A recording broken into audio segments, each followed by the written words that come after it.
If time travel ever gets invented, I'd have to be very careful about not being branded a witch back in the olden days. Starting off today's list with the first person that came to my mind, the Great Rasputin. Close family friend of the last royal Russian family, he was originally introduced to them as a faith healer who could aid their only son, Alexei, who suffered from hemophilia. A self-described mystic and holy man, Rasputin was a figure of much debate amongst the royal court, with some describing him as a visionary and prophet, others as a charlatan and scam artist. Historians believe that his scandalous reputation and influence over the Romanovs only helped to discredit and overthrow the family. Having taken many pilgrimages to holy monasteries, he developed a reputation as a revered holy man, gaining a small circle of followers who believed in his miracles, and began leading private prayer meetings, much to the scorn and suspicion of villagers and priests. It was rumored that female followers were ceremonially washing him before each meeting, that the group sang strange songs, and even that they had joined a religious sect whose rituals were rumored to include self-flagellation and orgies. Word of Rasputin's activity and charisma began to spread in Siberia during the early 1900s, where he developed many friendships with high-ranking religious leaders, eventually leading to his introduction to the royal family.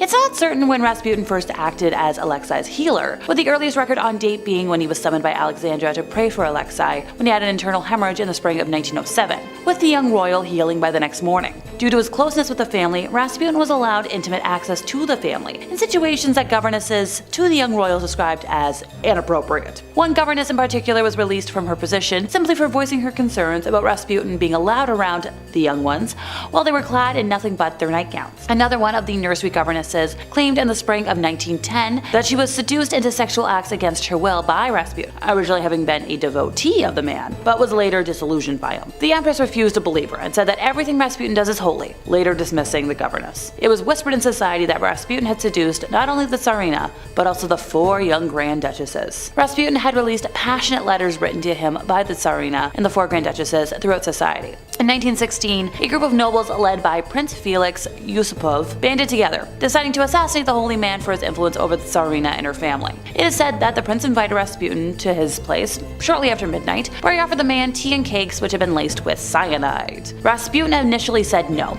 but then began to eat the cakes, and to Felix's surprise, appeared unaffected by the poison. Then he asked for wine, which had also obviously been poisoned, drank 3 glasses, and still showed no signs of distress. So around 2:30 in the morning, Felix excused himself to go upstairs, where his fellow conspirators were waiting, and he grabbed a revolver and returned to the basement, telling Rasputin that he'd better look at the crucifix and say a prayer, referring to a crucifix in the room, then, nailed him once in the chest. Rasputin leapt up from the explosive and attacked Felix, who freed himself with some effort and fled upstairs. Rasputin followed Felix, where he was once again impaled with an explosive, and he collapsed into a snowbank. The group of men that wrapped his body in cloth drove it to the Petrovsky Bridge, and then, they all dropped it in the Malaya Nevka River. If you missed something there, it took a combination of cyanide, multiple rounds of explosives, and drowning before Rasputin met the end of time. There's no way that wasn't witchcraft. Okay, we're gonna move on before I see his face in my nightmares tonight. I already had one last night, I don't need more. So when it comes to history, some folks stand out for being a hero, great virtue. Nobody today though. They're all going to stand out for their descent into darkness. Mary Bateman, a woman born in Assenbury, Yorkshire in 1768, was kind of that sort of person. Her life, detailed in The Extraordinary Life and Character of Mary Bateman, fitting title, reads like a macabre tale of deceit, poison, and a chilling transformation from a seemingly ordinary existence to a practitioner of dark arts. Raised on a farm, Mary transitioned from a farm girl to a servant in Thirsk when she reached her teens. Her life took an ominous turn when she was 20, and she moved to York and worked as a dressmaker. A year later, she found herself entangled in a burglary and subsequently fled to Leeds. Over the following years, Mary's occupation shifted from mantua maker to fortune teller and wise woman, gradually building her reputation in the shadows. In 1792, she married John Bateman, but her criminal inclinations persisted. Robberies, prison escapes, even accusations of working as an abortionist marked her darker exploits. Her criminal activities continued even after her marriage, as she roamed the streets of Leeds, posing as a charitable soul, collecting goods for fire victims, only to keep the gifts for herself. In a peculiar twist, Mary joined the followers of the prophetess Joanna Southcott in 1806. She orchestrated the infamous Prophet Hen of Leeds hoax, claiming that eggs laid by a hen bore apocalyptic messages. A penny was the price of admission to witness these so-called prophetic eggs. However, the truth behind the spectacle revealed Mary's deceitful hand. She had written on the eggs using ink, and cunningly reinserted them into the hen. The year 1806 marked another dark chapter in Mary's life when she was approached by William and Rebecca Perigo. Claiming Rebecca was under a spell, Mary began feeding them poisoned pudding, leading to Rebecca's demise in 1808. William accused Mary of both poisoning his wife and defrauding them for charms and cures. Mary's trial in York in March of 1809 painted a picture of a cunning and malevolent woman. The jury swiftly found her guilty of fraud and Rebecca's, well, death. Facing execution, Mary attempted to evade, rope necklace by declaring pregnancy. A panel of matrons assessed her claim, but the jury of women found it false. So on March 20th, Mary met her end at the gallows alongside a couple of men. Oh, but her story does not end here. I wish it did. The after-death fate of Mary Bateman took a gruesome turn, so after her execution, her body was displayed at Leeds General Infirmary, charging visitors for the macabre spectacle. Dissected by William Hay, her remains became a commodity. Strips of her skin were turned into charms, and the tip of her tongue became a morbid keepsake. No thanks. Next up, we have Walpurga Haussmann. So her life at first glance was kind of unremarkable. Born in Bavaria between 1510 and 1527, she spent her days as a midwife, aiding her community.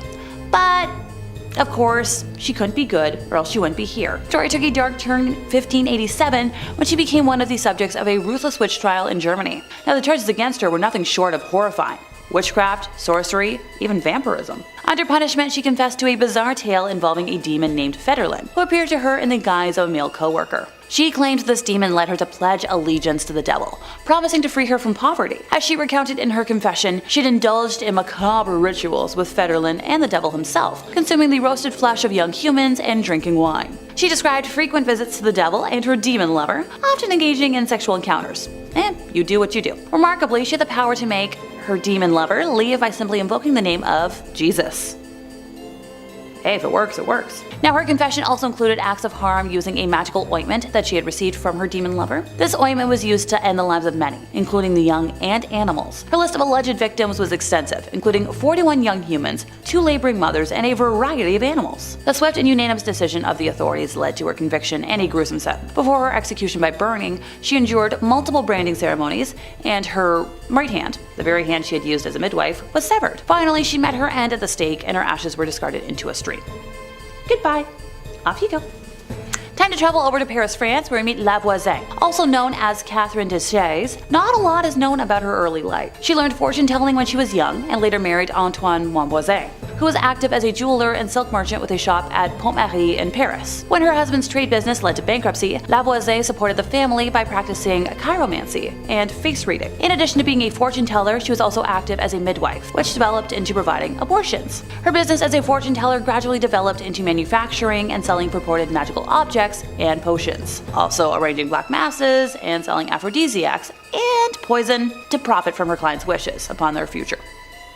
She supported a family of 6, though, including her husband, her mother, and her offspring. She was known to have at least 6 lovers: the executioner André Guillaume, Monsieur Latour, Vicomte de Cousseran, the Comte de la Bâtie, the alchemist Blessis, the architect Fauché, and the magician Adam Lesage. She was, once again, a French fortune teller, commissioned poisoner, I'm going to emphasize that, and a professional provider of alleged sorcery. She was the head of a network in Paris of witches. So that's how she provided all those poisons, aphrodisiacs, magical services, black masses. She had like a whole network going for her. Her organization of commissioned black magic and poison killings was suspected to have killed over 1,000 people, but it's actually believed that around 2,500 people might have met their ends because of her.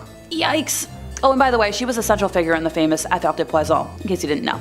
And because I'm in a fun mood today, let's end this with another male wit. Folks really don't like to talk about that in textbooks, but they did exist. So Gilles Garnier was a reclusive loner living in the woods around Dole France. Despite being a solitary man, he did marry in 1572. Now, historians have reported that Gilles was ill-equipped to provide for his family because he wasn't a really good hunter, since he only really was known to hunt for himself. So that's when he started hunting something else.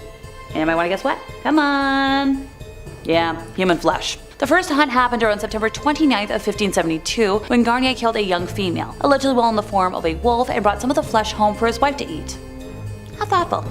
Throughout the autumn, more young humans were found unalived and mutilated, including another young woman that Garnier bit and clawed at, but was interrupted by passerbys before fleeing. Sadly, the girl succumbed to her injuries a few days later. Now in November, Garnier ended the life of a young man this time, enjoying the flesh from his thighs and belly before tearing off a leg to save for later. I could name more, but I'm feeling a little queasy as it is. Now this caused a stir amongst the townspeople, who believes that it was a werewolf who was committing the horrors. Many folks had witnessed a humanoid-looking wolf near the scenes of the crimes, with the animal darting off once it was aware of being seen. Then in January of 1573, there was one last death. This time villagers heard a young person screaming and the sounds of a wolf, witnessing the wolf attempt to flee the scene, but changing into the form of Garnier as it did. He was then arrested, put on the rack, and confessed to killing the young and consuming their flesh. At his trial, more than 50 people testified, and he was found guilty of lycanthropy, the ability to turn into an animal, and witchcraft. He and his wife were burned at the stake on January 8th of 1573. A witch and werewolf hybrid?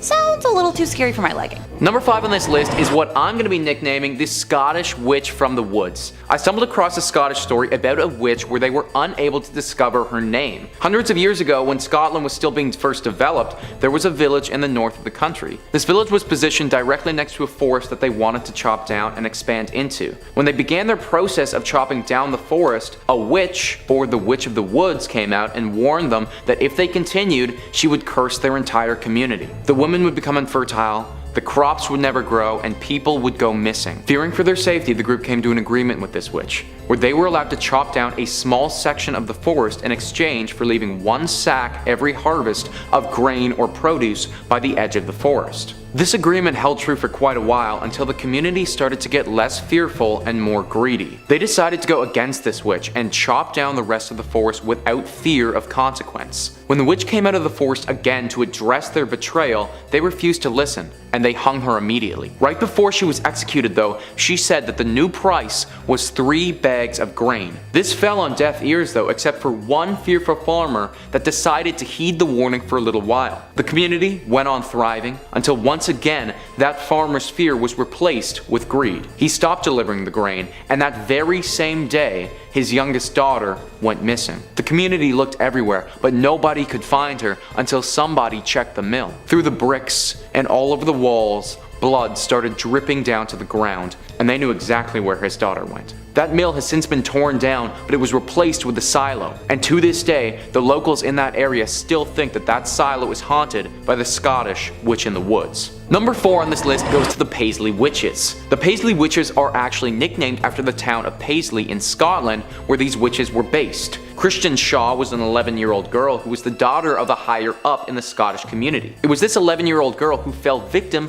to the curse of several witches. It started with a deep sickness that manufactured itself like any other: fevers, chills, exhaustion. But some reports say that it became much more than that. The story goes that Shaw on one occasion levitated from her bed, and on another occasion started chanting some deep curse. It was clear to everybody involved, including Shaw, that some form of Scottish witchcraft was afoot. Now she made it evident that she believed multiple witches were involved in causing her ailment, 7 of them in fact. A trial was held for these witches where it was discovered that they all had the witch's mark, or the devil's mark as some like to call it, on their bodies. After this evidence came to light, the jury's decision was easy and all of the witches were sentenced to death. Now this story was a long time ago, and it's hard to know for certain whether these individuals had anything to do with Shaw's ailment and witchcraft, or if they were wrongly accused, tried improperly, and the story has been exaggerated over time, which frankly is not unlike other potential witch stories during this period. The only thing that we can say for certain though is that the people back then and the 11-year-old Christian Shaw believed wholeheartedly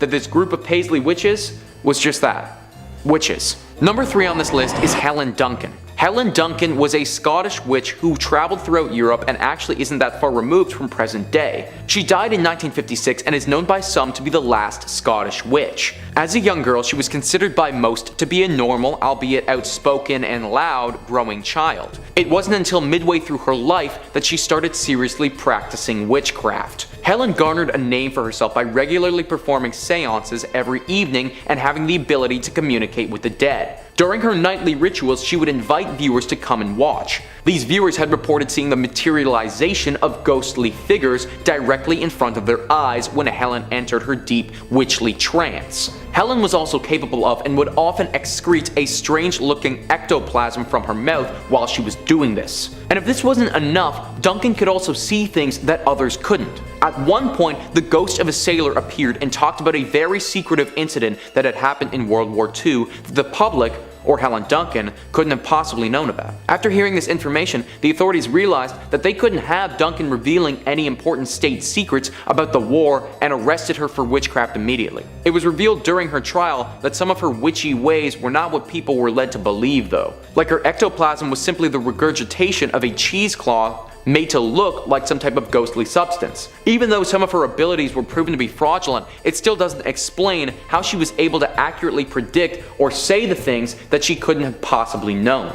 Helen Duncan didn't use any of her abilities to harm anyone, but the capability to potentially talk to the dead, it's still very chilling. Number 2 on this list is Thomas Weir and his sister Griselle. What makes Thomas and his sister so scary is that nobody expected them to be involved in witchcraft at all. Up until the end of his life, Thomas was known by most to be a nice man of the community held in high esteem. However, nearing the end of his life, Thomas came clean about who he really was, telling the entire community during a religious service that he and his sister had been performing witchcraft for years, going into deep detail about how they had consistent communication with the devil and had devoted their entire lives to carrying out his bidding. This bidding manifested itself in many different ways, most of which involved causing harm to others, or in Thomas's case, getting it on with animals. Yeah. He was a weird dude. At first, the community barely believed him, but after the sister came out and corroborated his story in detail as well, they started piecing it together. Thomas was always walking around with a big black staff. The neighbors had reported hearing strange sounds in the evening coming from their home and weird lights going off. Suddenly, the guy that everybody thought they knew as their nice, friendly neighbor was somebody else entirely. Reports say that when he was burned at the stake, he took far longer to die than a human should. Also, his staff was burned with him, and it emitted an extremely strange sound and moved in unnatural directions when it was burning, as if it was being possessed by some force. I suppose that in the case of Thomas and Griselle, they had done such a good job at hiding their identities as witches and had been extremely methodical with their crimes, that before they died, they just had to let the world know just how evil they actually were. Number 1 on this list is Isabel Gowdie. Isabel was a Scottish witch from the 1600s, and frankly, she did everything. Through several confessions that she made on her own accord, without the pressure of torture or coercion from higher ups, Isabel admitted to taking part in a wide array of witchcraft activities. She admitted that she had freely let the devil suck blood from her neck and that she had romantic relationships with the devil before. She admitted to taking the body out of child's graves and using it in a ritual to destroy people's crops. She said that she had made clay effigies or voodoo dolls of someone's children and used these to harm and even kill them. Isabel was also part of a coven, a group of witches whose intentions were evil and had the ability to change their form into animals. She described in detail the brutal murders that she had committed for the devil and her fellow witches. She even offered up information about spells they had used to inflict illnesses on people, uttering some of them to the council she was confessing to. Now, it's unclear exactly why Isabel decided to confess to these heinous crimes and oust herself as being a witch. She had to be aware that confessing to these crimes of this nature would surely mean her execution. It had been said, though, that she felt extreme guilt for her crimes, and that's why she decided to come forward and accept the consequences as they were. Regardless of what her intentions were, though, Isabel Gowdie has to go down as one of the most dangerous known witches in Scottish history. Starting off this countdown, we have John Reid. John Reid was one of the 7 witches tried in 1697 Scotland. When he was caught, persecutors found that he had a mark on his loin. John said that the devil had nipped him there and that it indeed was a witch's mark. John also confessed that he was in service with the devil. The devil promised him wealth and abundance, but in return, John belonged to the devil. But John revealed that the devil broke his promise and never did anything he said he was going to do. On top of that, John admitted to attending a number of meetings with other witches. He also admitted that he was responsible for the torment of Christian Shaw. Christian was an 11-year-old who claimed she encountered a pack of witches who then bullied her and stole her milk. He also admitted that they all drowned her in the local well. As a result of his confession, it was very clear that he was a witch and he was locked away in a cell. The next day though, he was found dead. He had hung himself in his cell with his own scarf. It was believed that this was the devil's work. The devil convinced him to take his own life because John exposed him. Within the following weeks, the other witches close to John took their own lives in their cell as well. Again, it's thought that the devil possessed them and killed them off one by one because he was pissed with them. In our fourth spot, we have Janet Howitt. Between 1661 to 1663, 44 people in Beaufort, Scotland were accused of witchcraft. 7 of those accused were executed. The fate of some of the others remain unclear. One of the main women was Helen Guthrie. She was not a nice lady at all. This woman murdered her own stepsister and the stepsister's children. But she was like, wait, I'll help you, and claimed that she was able to identify other witches just by looking at them. So she said she would help them in the witch hunt if they went easy on her. She then went on to make up elaborate stories of witches meeting up at graves and eating the flesh of other humans, etc. The more she made up and pointed fingers, the longer she got to live, and same with her daughter Janet Howitt. Janet was also accused of being a witch like her mom. In fact, she had a witch's mark on her shoulder. She said it was from the devil biting it. She also said that it hurt for so long until the devil visited her again and stroked her shoulder. When he did that, the pain immediately stopped. Now, Janet was imprisoned with the rest of the accused, but we don't know what happened to her. They held a trial for her and no one testified against her. Plus, they only had the mark on her shoulder as evidence. We truly don't know if young Janet was let go or sadly killed. What we do know is that her plea date was 1666, 4 years after her arrest, so she was in jail for quite some time. In our third spot, we have the Witches of Huntingdon. The Witches of Huntingdon were several individuals in the UK who were found guilty of witchcraft. First, we have Elizabeth Weed. Apparently one night, 3 spirits came to her and told her to renounce God and make a blood pact with the devil. So she listened, and that's what she did. John Winnick also did the same, but only agreed to if the spirits would help him out financially. Others, including John Clark Jr., were also visited by these spirits and decided to also renounce God and make a deal with the devil. Out of the 9 people accused, 5 were found guilty and hanged. Well, John Clark knew that they were going to search everyone's body for their witch's mark, which they all had. So what did he do? He cut off his 3 days before he was searched. Literally gouged it out of his skin so that the mark was gone. But I'm kind of confused because wouldn't that create another mark? I don't know, but I think he was let off the hook while he watched his friends be killed. He literally said, and I quote, "It was foolish to let the authorities find their marks. I cut off mine 3 days before I was searched." He then denied ever making a pact with the devil or being a witch, even though he was. Moving on to number 2, we have George Jacobs Sr. George Jacobs Sr. was an English colonist who was accused of witchcraft in 1692 during the Salem Witch Trials. George was quite the man around town. He had several run-ins with the law. He was known for having a violent temper, and in 1677 hit a man named John Tompkins Jr. 2 witnesses said, and I quote, "One blow, and if the latter had not held him by the arms, he would have struck him some more, he being in such a passion." Now, he was fined for this. Then in 1674 he was sued by his neighbor after he chased some of his horses into the river where they drowned. He argued that the horses were trespassing on his property, whereas others thought he just liked wreaking havoc on town. Fast forward several years later, George Jacobs Sr. and his son, George Jacobs Jr., and his daughter-in-law and granddaughter were all accused of witchcraft. Everyone got off except for Jacobs Sr., and that's because he had a witch's mark. His body was searched and they found what was described as 3 teats on Jacobs. It was thought that if a person had an extra nipple, that this was a sign that they were a witch. Why? Well, it was believed that the extra nipple or teat was from when the devil or some demons sucked the witch's blood as a form of nourishment. It was said that Jacob Sr. had 3 of them. 1 in his mouth, 1 on his right shoulder blade, and 1 on his hip.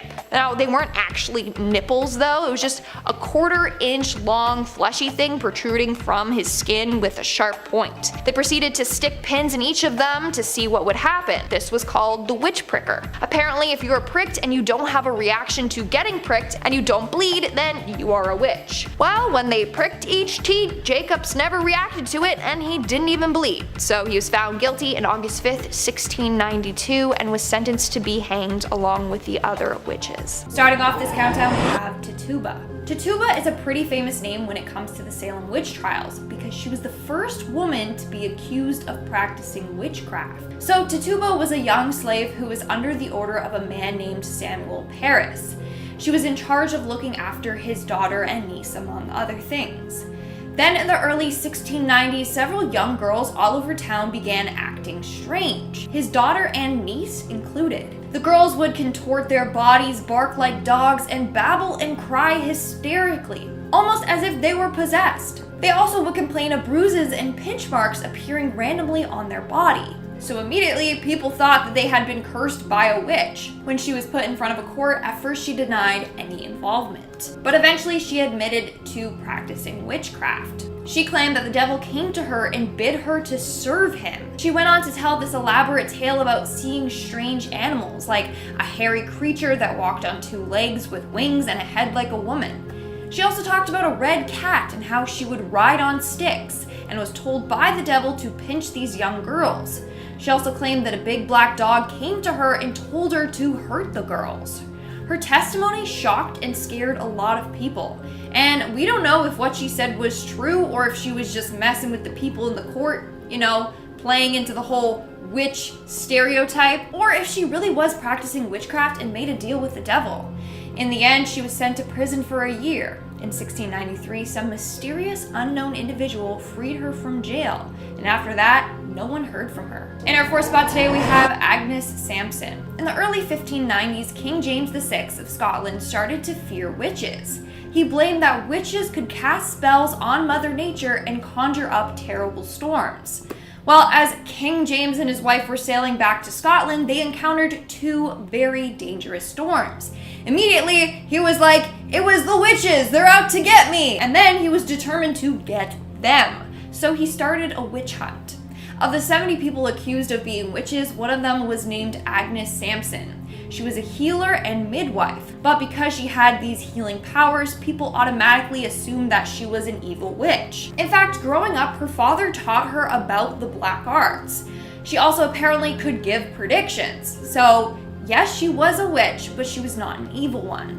Well, eventually she was accused by a woman named Gilles Duncan. Basically, under torture, she confessed to being a witch and then gave the names of other witches.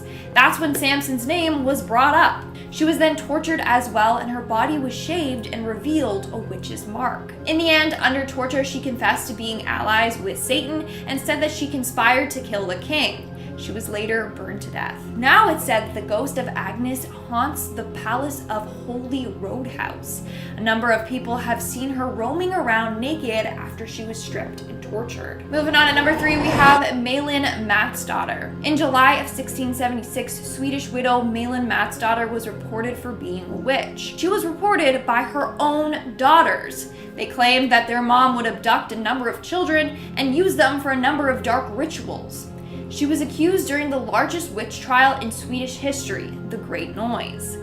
Now, was Malin actually a witch, or were her daughters just looking to get rid of her? Well, sadly, we don't know for sure. She may have indeed been practicing witchcraft, but she wasn't going around abducting kids. That part was never proven. Anyways, when she was put in front of the court, she always maintained her innocence. Her partner, on the other hand, Anna Simonsdottir Hack, was also accused of being a witch and apologized for her wrongdoings. These two women were the last victims executed for being witches. Anna was decapitated, but for Malin, well, they decided to burn her at the stake. She was the only witch in Swedish history to have been burned alive. Rumor has it that just before she was burned alive, she cursed both her daughters for eternity and gave them over to the devil. When the flames covered her body, apparently she did not scream, nor did she appear to be in pain. For everyone watching, this was further proof that she was in fact a witch. In our second spot today, we have Dion Fortune. Dion Fortune, born Violet Mary Firth, was a psychiatrist, author, occultist, and witch. For Fortune, it all started at the young age of 4. That's when she claimed she started receiving visions. Apparently, the visions were of her being a priestess in her past life. Then at the age of 20, she suffered a mental breakdown as a result of these psychic attacks, as she called called them. During her recovery, she found herself drawn to the occult. From there, she began writing a number of books on the occult and witchcraft. In 1924, she founded a fraternity for people interested in the craft. It was called the Fraternity of Inner Light. In the fraternity, they engaged in a number of different practices and rituals. One was the initiation ritual, where the candidate was introduced to magic and witchcraft. The second was evocation, in which people would learn to harness the powers of witchcraft. Furthermore, Fortune was known for her involvement in the magical Battle of Britain. Basically, a number of British occultists joined together to help during World War II by using their magic. Shortly after the war ended, Fortune passed away. It's believed that her great effort in this battle caused her health to weaken and weaken.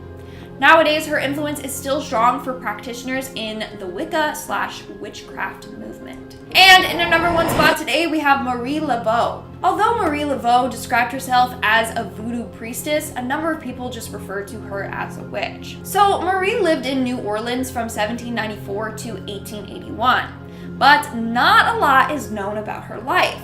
What we do know is that she turned heads on the streets. Some were terrified of her, others basically bowed down to her. So it's said that the magic she practiced combined Catholic and African spiritual traditions. In fact, she was frequently called upon to help others. She would visit the sick in prisons, and at one point, the city called upon her for help with the yellow fever epidemic of the 1850s. On top of it all, she owned a large snake that she named Zombie, named after an African god. In fact, many believed that this snake harnessed magical powers itself. Her most well-known case was when she was called to work on a murder trial of a young man. The man's father came to Marie and promised her anything if she just saved his son. The odds were not in his favor. Everyone for sure thought that the verdict was going to be guilty, but Marie secretly placed several charms throughout the courtroom. And guess what? In the end, the man was found not guilty. That's pretty freaky. After Marie's death, her gravesite was frequently vandalized, but not for what you think. That's because legend goes if you draw an X on her gravestone, Marie's spirit will grant you whatever you want. So you had to draw an X on her tomb, then turn around 3 times, knock on her tomb, and then you have to yell out your wish. If in the end the wish comes true, you have to come back, circle the X, and then leave Marie an offering. Here's another legend surrounding Miss Laveau. There's apparently a haunted image of her hanging in New Orleans' historic Voodoo Museum. Some people say that they can feel Marie's cold eyes watching them as they're looking at this painting. Others say that once you see this image, then Marie will haunt you and even show up in your dreams. In fact, tour guides say that whoever wishes to see this painting must go by themselves, because the tour guides refuse to see this painting themselves. Pretty freaky if you ask me. Starting off this countdown, we have Alice Goodridge. In 1597, Alice Goodridge was tried after it was discovered she had 2 small bloody holes on her stomach. It looked like she had cut the witch's mark out of her skin. They were described as great warts that appeared to have been sucked.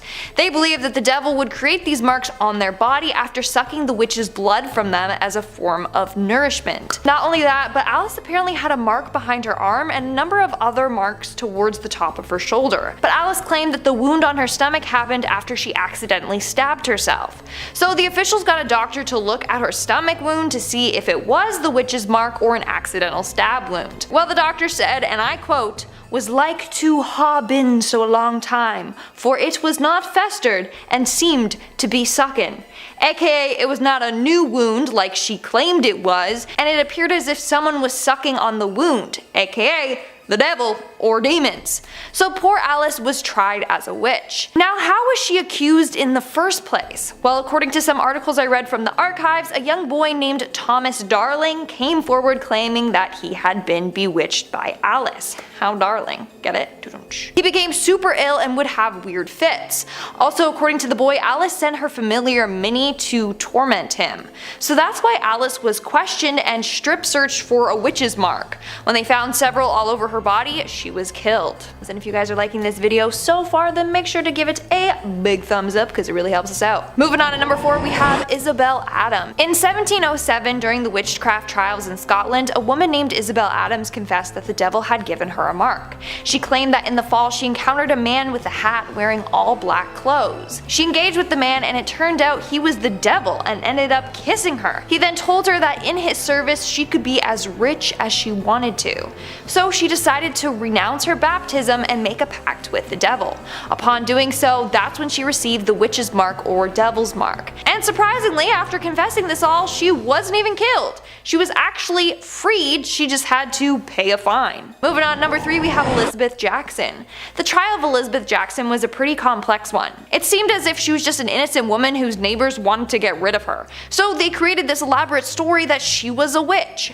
So this took place in the mid-1600s. Elizabeth Jackson, or Elizabeth Howe, was accused of bewitching a 14-year-old girl named Mary Glover. At her trial, a woman named Elizabeth Burgess came forward being like, yeah, I witnessed her bewitch this poor young girl. Then she also claimed that she was visited by Jackson herself. During the visit, she was eating prunes when she wasn't able to swallow them and then she threw up. So she believed that this was the result of Jackson putting a spell on her. She then went on saying that every time Jackson visited her, bad things would happen. One time she even claimed that Jackson put a spell on her. She said, and I quote, that she might cast up her heart, guts and all, adding, thou shortly shall have in thee an evil spirit too. The following night, Burgess claimed she was visited by a vision in the shape of a fox. The night after, she had a vision of like a scary shadow man. The third night, she was visited by another vision, just like Jackson promised in her curse. Then another child, Hannah Trumbull, started having weird fits and became ill. She claimed it felt like she was being pricked by pins and said it was the work of Elizabeth Jackson. A priest was eventually called to help Hannah, and while he was there, Hannah screamed out saying that Elizabeth was in the same room as them too, and that she was going in and out of the oven. No clue what that means, but everyone was like, so she's guilty, she's a witch. So there was a lot of evidence built up against Elizabeth. During her trial, she was searched and they apparently found marks all over her body. An article said, and I quote, under the hands of the woman, marks were found in diverse places of her body. These marks were determined to be unlikely to grow of any disease, but rather more like the marks which are described to be in witches' bodies. On July 19, 1692, she was executed by hanging. Dude, Old English is messed up. In our second spot today, we have Marie Lamont. In 1662, Marie Lamont was tried and confessed to being a witch. So this all went down during the reign of Charles II, just after the whole big witch craze that happened in the UK. Now, her case was unusual for one main reason. She was only 13 years old. But apparently she renounced her Christian faith and then got baptized by the devil. She even went on to confess to having intimate relations with the devil on multiple occasions. Apparently her and a number of other witches would meet up at night and would mingle with the devil. The devil would appear to them as a shape of a dark man with hooved feet. Other times he would appear as a brown dog. The group would then throw stones into the sea with the intention of hitting and sinking ships, all at the command of the devil. At her trial in 1662, she was accused of shape-shifting into a cat and using her magic to steal milk. This included placing a mug under the cow's udders and saying, "In God's name, God send us milk. God send it and lots of it." And apparently it worked. I don't know. Furthermore, when she was searched at her trial, they found a mark on the right side of her body. Marie claims that this was from the devil nipping at her. Due to all the evidence stacked up against her, she was found guilty and burned at the stake. And in our number 1 spot today, we have Annabelle Stewart. Annabelle Stewart was tried in 1678 Scotland after being accused of being a witch. But they didn't have much against her. Apparently, she was taught witchcraft by a local beggar, Catherine McTarget. Now, they thought she was a witch because she was a beggar and was greedy. When people would give her money, she would demand more. If people didn't give her money, she would threaten them and tell them that bad things were coming their way. Plus, when people did call her a witch, she never denied it. She just kind of went with the flow. So people thought she was one. Now, back to Annabelle. So they thought that Catherine was her teacher of witchcraft and then she was imprisoned. During her trial, it was revealed that she had a mark on her arm. She confessed that she received that mark from the devil. She was found guilty and she was going to be executed, but she was underage. So instead, they decided to fix her instead of kill her. They moved her to Glasgow and was looked after by ministers. There she would pray with them daily and follow their spiritual practices. Number 5. Julie Brown. Our first witch today on the list of which witch is Julie Brown, legendary voodoo priestess of the swamps. New Orleans is filled to bursting with two things: the most wondrous advancements in soul food and gumbo technology on the planet, and ghost stories. There's a whole lot of voodoo to go around in Louisiana, and in Manchac they say there's the ghost of an old voodoo priestess named Julie Brown. The story of Julie Brown is an unnerving one. I would certainly hope so, otherwise it wouldn't be on this list. She was said to be reclusive, would sit on the porch of her swamp shack and spend the day cackling, predicting the demise of nearby towns and its residents, singing twisted songs about her death and the apocalypse and the end of days. Despite the fact that she was a kooky old lady singing songs about the apocalypse on her front steps, locals actually feared her and treated her as an oracle and a prophet, and were very nervous of wronging her just in case she placed a hex on them, which, you know, is reasonable. You should always treat everyone you meet with kindness just in case they turn out to be a witch who can hex you. The prediction she's most known for, besides one bizarre correct prediction about the 1994 Super Bowl Cowboys at Bills game, was her threatening prediction in 1915, where Julie Brown would cackle over and over and over that she was going to die and take everyone with her. She chanted this again and again until her death. On her funeral, a hurricane hit the town, decimating 3 villages and taking countless lives. Julie is said to be buried in the swamp, and locals believe it was her spirit that caused the hurricane. And if you happen to be passing through Manchac, just pay your respects to Miss Julie Brown. Like I said, you never know what kind of secrets somebody has. And if you're looking for more stories about witches, or really any kind of urban legend, Top 5 Scary has all of that and then some. I'm not kidding. If you can think it up, there's pretty good odds we've done 2 to 3 videos on it. We got something scary for everything under the sun and above it. So hit subscribe. Please make sure you hit that little bell so you don't miss a single scream, but do that after this video because I got 4 more witch stories coming up for you right now. And wouldn't you know it, the next one's about a bell.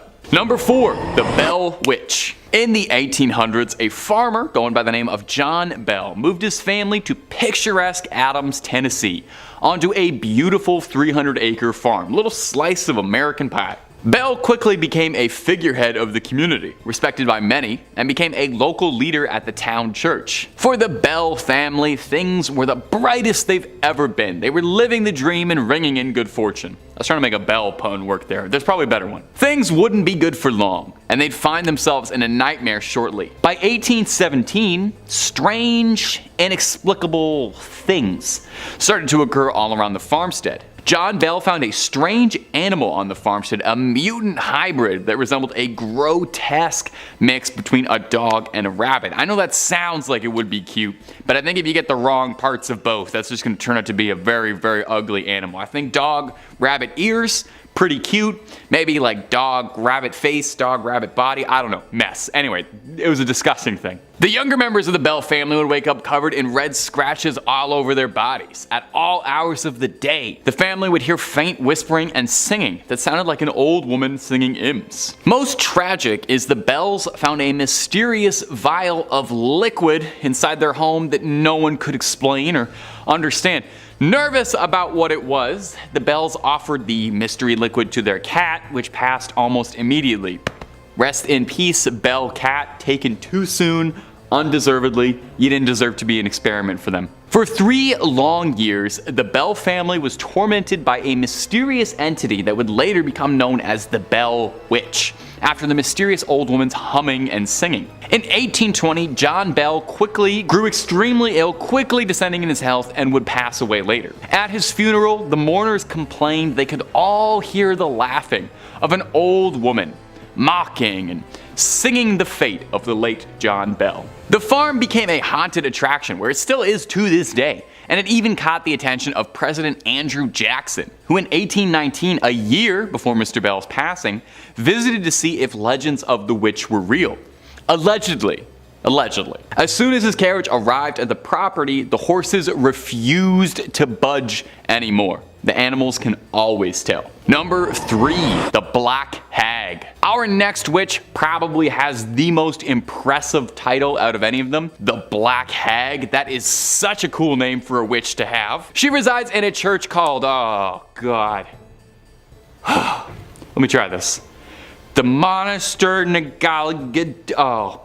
What, you want to throw that on screen for me? Monaster, how am I supposed to say that? This is the witch's curse. I don't even know about any witchy stuff she does. She tries to get you to say this evil word and then it curses your family. I'm getting a note over here. It says that it's also called the Abbey of the Black Hag. Well, that's what we're going with. We're not calling it that other thing. I'm not doing that. The Black Abbey of the Hag, which as far as I know is the only name this church has ever gone by, was built in 1298. Wow, it's an old church. And was one of the few well-known medieval convents in old Ireland. The remains of the abbey still stand today in a secluded valley, making an already mysterious and supernatural place just that much more atmospheric. The place is called the Abbey of the Black Hag, for God's sakes. You don't name a place that unless it's pretty haunted. Sounds like it's straight out of Dishonored. And while I've got you here, Dishonored 3, when? When's that happening? Now, it's believed that the last abbess, which is a horrible word, in charge of the abbey practiced witchcraft, and in the scary way. She brought death, misfortune to the surrounding areas. Pope Martin V condemned the abbey. He was not down for witches at all. Catholic Church don't play with witches. The accused witch left to live out in the damp, deserted abbey by herself, which she probably loved because that sounds scary. Over time, her skin blackened, her hair furrowed, and her soul twisted, leading to the place being named the Abbey of the Black Hag. And if you can believe this, there's actually more to this story. The Count and Countess of Desmond once called the abbey home when attempting to flee their attackers, where the Countess was fatally struck by an arrow and buried by her husband, but it would not be the end of the Countess. Sightings of a ghostly figure around the ruins of the abbey were common, eventually leading to someone digging up worn out finger bones. And it's said now that a woman's panicked shrieking can be heard in the early hours around the abbey. Number 2, the Blair Witch. Perhaps one of the most pervasive witches in pop culture after the Wicked Witch of the West, the Scourge of Maryland, the Blair Witch. Perhaps you saw the very successful 1999 documentary regarding her legend, or maybe you saw one of the 2 middling sequels. According to legends, she haunts the Black Hills Forest near the town of Burkittsville, Maryland. The local folklore states that in the 18th century, a woman named Ellie Kedward was accused of practicing witchcraft. She was chased and exiled out of the township of Blair and condemned to live in the woods, hence the Blair Witch. It's believed that she died out in the surrounding forests in the harsh winter of 1785, but it's also said that she placed a curse on the town moments before her death, vowing to seek revenge on the townspeople and their descendants for generations. And not to split hairs here, but that does actually kind of sound like she was a witch. I'm not saying it was justified in exiling a woman out of her town, just that placing a hex on a town definitely sounds like witchcraft, and I can understand where they were coming from. I'm just trying to understand the scenario, okay? I'm divorced from it. I'm not part of it. I'm just trying to understand it. From here, the legends of Kedward grew into the larger-than-life figure, the Blair Witch. Various disturbing events were attributed to the Blair Witch. Mysterious disappearances, people being lured away into the woods, supernatural phenomena, camera crews disappearing in forests, reports of finding strange hex bags in the surrounding woods filled with strange runes and symbols and remnants of people, hair, teeth, for her to perform wicked rituals. Now, it goes without saying, unless you firmly believed the marketing campaign of the 1999 film, the Blair Witch Project is obviously a movie. While they say it's based on the real story of Ellie Kedward, there is no record of a Blair Township ever having existed. Almost certainly, the Blair Witch's story is inspired in large swaths by the Bell Witch, who we talked about earlier. Although in a kind of unique case, back in the day when the Blair Witch did come out, its marketing was so effective, and in this sort of like pre-early internet area, there were several people who did think it was real. It was a cast of completely unknown actors by a team no one had ever heard of. And on some level, I don't know, maybe to get esoteric with it, what makes an urban legend real? Just us believing in it, right? Do you believe the other 4 stories I've told you more? They're no less fictional. My only source was the internet for all of those. So, I'm just saying, open mind. Number 1, La Bruja de Cachiche. And our final witch for today is going to be La Bruja de Cachiche.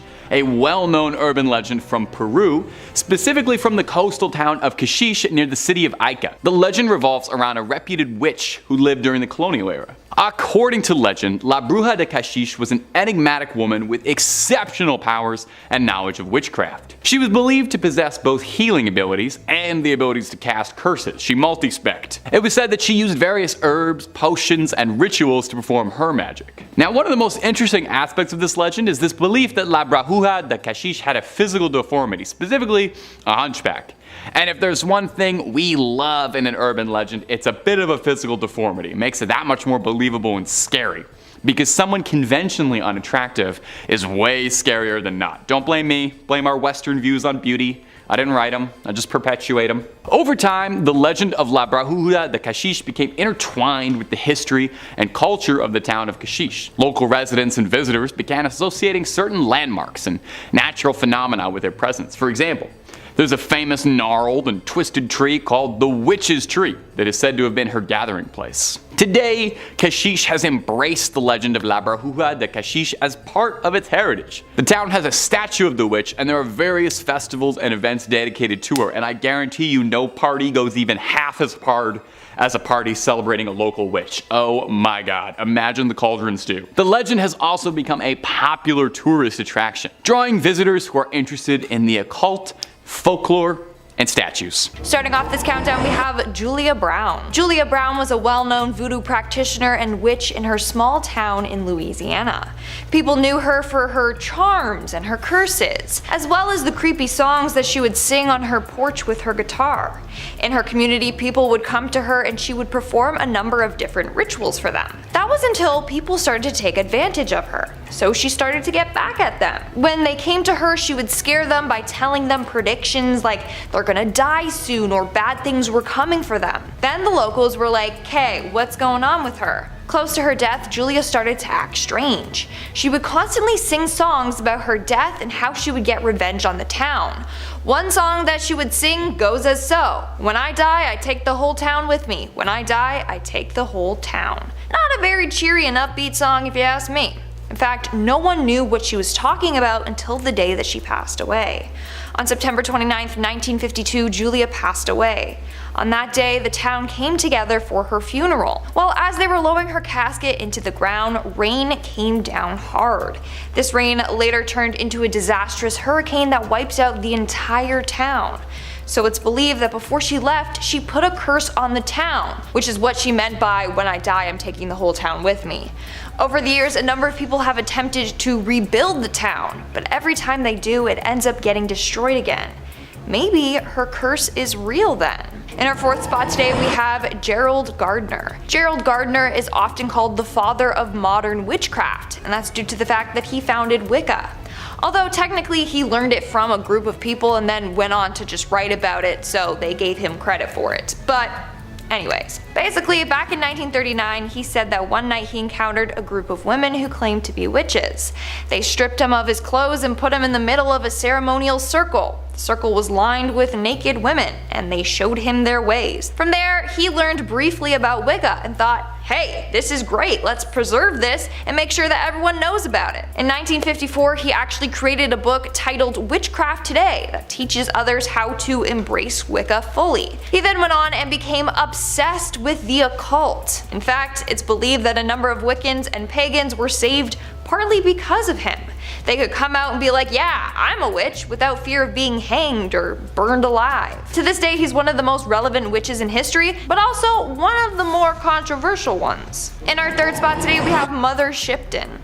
Mother Shipton, otherwise known as Ursula Sonthiel, was born in 1488 England. Legend has it that she was born during a massive thunderstorm and her mother gave birth to her in a cave. Her mother was only 15 at the time and was stuck raising Ursula in that cave by herself. That was until the monastery took her mother in and a local family took Ursula in. Eventually her mom was taken to a nunnery and they never saw each other again. Growing up, Ursula had a hard time fitting in. She had a large crooked nose, her back had a bend in it, and her legs were twisted. So right off the bat, people were like, yeah, she's a witch, just because of her appearance. In fact, people would bully her and call her hag face. Others believed her father was the devil. It didn't help that her mom refused to tell anyone who the father of her child was, so people were like, yeah, for sure, her father's the devil. Not only that, she would spend a lot of time by the cave that she was born in. Now, how did she get the name Mother Shipton? Well, eventually she went on to marry a man named Tobias Shipton, and she took his last name. She eventually did partake in witchcraft and would make magical remedies for the sick. So people called her Mother Shipton because she was like a mother to all. At one point in her life, she became psychic and could see into the future. Soon after, she was called the Narrenborough Witch. She made a living off of predicting and sharing the future with others. Moving on to number 2, we have Isabel Gowdie. Isabel Gowdie was a Scottish woman from Aldern, a village near the Scottish Highlands. She is well known in history because in 1662 she confessed to witchcraft and may have been executed. We actually don't know because there's no official record of it, so it's a mystery. Basically, during that time, if you were thought to be a witch, they would torture you until you admitted to being one, even if you weren't actually one. Well, Isabel's case sparked a lot of interest because she admitted to being a witch willingly without torture or anything. And she went into great detail on everything that she was doing. She gave 4 separate confessions given over a 6-week period. For example, she said she made a pact with the devil and had been engaging in intercourse with him. She also said that she was part of a coven and would cast spells on the community. She claimed she put a curse on some male authority figures who she felt victimized by. She also cursed her landlord for being a pervert and put one on the local church minister. Lastly, she also admitted that she had the ability to turn into animals and that she was interacting with fairies. Over the centuries, a number of people have analyzed Isabel and have come up with some explanations for her actions. One is that she suffered from psychosis or hallucinations, whereas others think it was a ploy to get maybe a more lenient sentence. But of course, you still have the people who believe that she was an actual witch and did everything that she admitted to doing. And in our number 1 spot today, we have La Voisin. Catherine Montvoisin, or La Voisin, was a witch that lived in France in the mid-1600s. Her witchcraft mainly comprised of mixing and creating potions, poisons, and medicines. She also would tell people their fortunes and would hold black masses where people could come and make contact with the devil through her. It started off with her just providing palm readings and advice for people, but then she realized that her clients were mainly women who were coming to her with spousal problems. A number of them wanted their husband dead, so she started creating the potions to help them kill their husbands and gain fortune. Then things started to get darker and darker. She began practicing dark magic and witchcraft. This involved her leading a number of satanic rituals in the catacombs under her home. One time she even spilled the blood of an innocent victim as a sacrifice for the devil. Eventually, Catherine was arrested for practicing witchcraft and for being involved in a number of murders. She was publicly burned at the stake in 1680. Coming in at number 5, we have Alice Keitler. Dame Alice Keitler was the first recorded person condemned for witchcraft in Ireland. Alice was born in the county of Kilkenny in Ireland in 1263 and had been married a total of 4 times. In 1302, Alice and her second husband were accused of killing her first husband, but due to her vast wealth and involvement in money lending, these accusations were dropped. When her fourth husband John Lepar fell ill in 1324, he expressed the suspicion that he was being poisoned by his wife. After his death, the children of John and Alice's past husbands accused her of using poison and sorcery. Along with these allegations, she was also accused of denying the faith of Christ and the church, cutting up animals to sacrifice to demons at crossroads, holding secret nocturnal meetings in churches to perform black magic and undermined and overpowered the church, using sorcery and potions to control Christians, the murder of her past husband, and the possession of Robin Artisan, a lesser demon of Satan. Richard de la Dread, the Bishop of Ossory, sought to uphold the laws of the church and morality, so when the case of Alice Keitler came across him, he began an even larger project of addressing witchcraft. Richard made many attempts to have Alice arrested due to the many allegations against her and her use of witchcraft and black magic, but because of having powerful friends in the delay of the trial, Alice was able to flee, and it's believed that she fled to England but could never be found and arrested. Some of the people who were said to be working with Alice were captured and stood trial. One of them being one of her servants, Petronilla de Meth, who confessed to working with Alice in such things like committing heresy, sacrificing to demons, making love, and hate potions to corrupt the church, engaging in affair with a demon and murdering her past husband. Alice was dark and manipulated many people around her to follow her and participate in witchcraft, and to this day it's not confirmed where she fled, but when she did, she was never seen again. In at number 4 we have Agnes Samson. Agnes Samson was a Scottish healer and a witch. She was involved in the North Berwick witch trials in the later part of the 16th century. Agnes lived in East Lothian, Scotland, and was considered to have healing powers and worked as a midwife.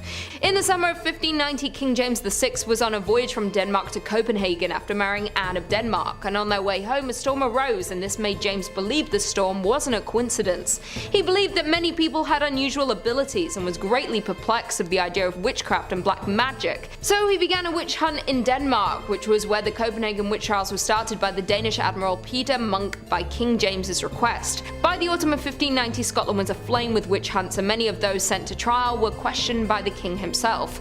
Agnes was accused of being a witch by Gilles Duncan and was arrested along with others, and she was questioned heavily about her role in the storm raising.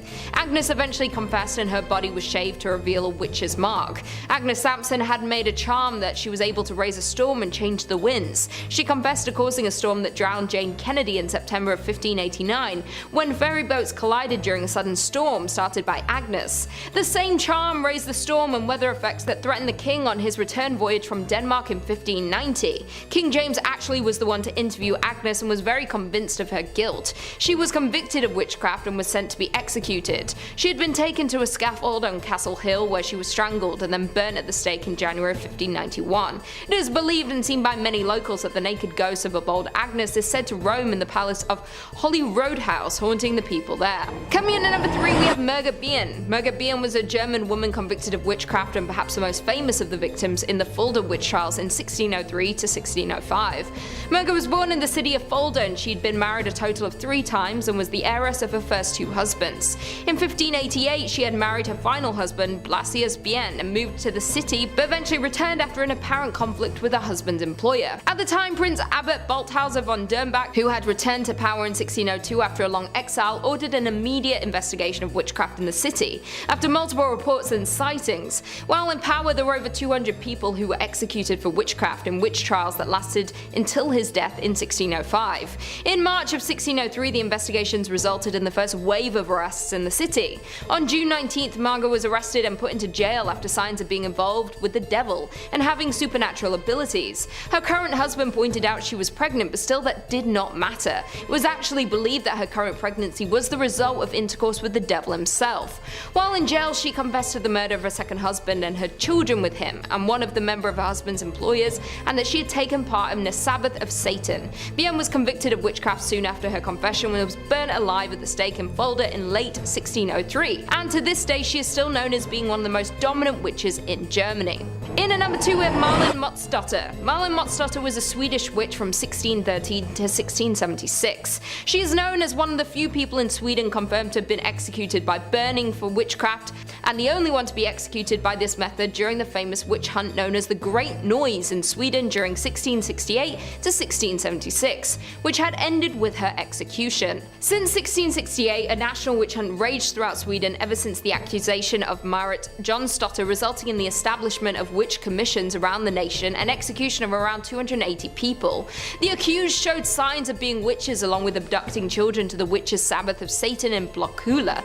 Marlon Mutter was among the accused, and not much is known about her background, but what we do know is that she had been married a couple of times and had 2 daughters with her first husband Eric Nilsson. She was also known to work as a midwife and was actually hired by a woman named Anna Zippel, who actually accused of witchcraft as well and had been executed for being a witch. It's later found that Anna taught Marlon the ways of witchcraft and sorcery. In 1676, Marlon was reported for witchcraft by her 19-year-old daughter Maria. Marlon was brought to trial for the accusation as her daughter Maria testified against her mother, stating that she had taken her and several other children to Satan in Blockula, and that Satan himself, known to the children as the Mean One, appeared in court with horns standing next to her mother, holding her skirt, and whispered in her ear never to confess. Marlon was ordered by the court to fall on her knees and pray, or be able to confess, but she didn't obey. Along with Maria, 10-year-old and 7-year-old both testified to have been abducted by Marlon to Blockula to see Satan. A woman named Gertrude also also testified against Marlon, stating that she had abducted her family to Satan 16 times and even another 14 times while she was in prison. Also, she had seen her family endure fits while being supernaturally beaten by Marlon from prison. Marlon's firm denial of these crimes was seen as a sign that the devil assisted the witch to withstand interrogations. Finally, in July of 1676, Marlon was found guilty and sentenced to be executed. And finally, in at number 1, we have the Salem Witches. The most well-known cases of witches in history, and you may have heard of them, are the witches from Salem. The Salem Witch Trials of 1692 are still widely talked about today. Witchcraft scared a lot of people throughout history. The thought of people possessing supernatural powers was widely talked about, and many people were accused and labelled as witches. The Salem Witch Trials in particular were a series of hearings and prosecutions of people who were accused of witchcraft in colonial Massachusetts between February 1692 and May 1693. More than 200 people were accused of possessing such abilities. A total of 30 people were found guilty, and 19 of them were executed by hanging. Among the 19 killed were 14 women and 5 men. Also, of the 200 accused, many were sent to jail, and at least 5 of them died there. Arrests were made in numerous other towns beyond Salem, like in Andover and Topsfield.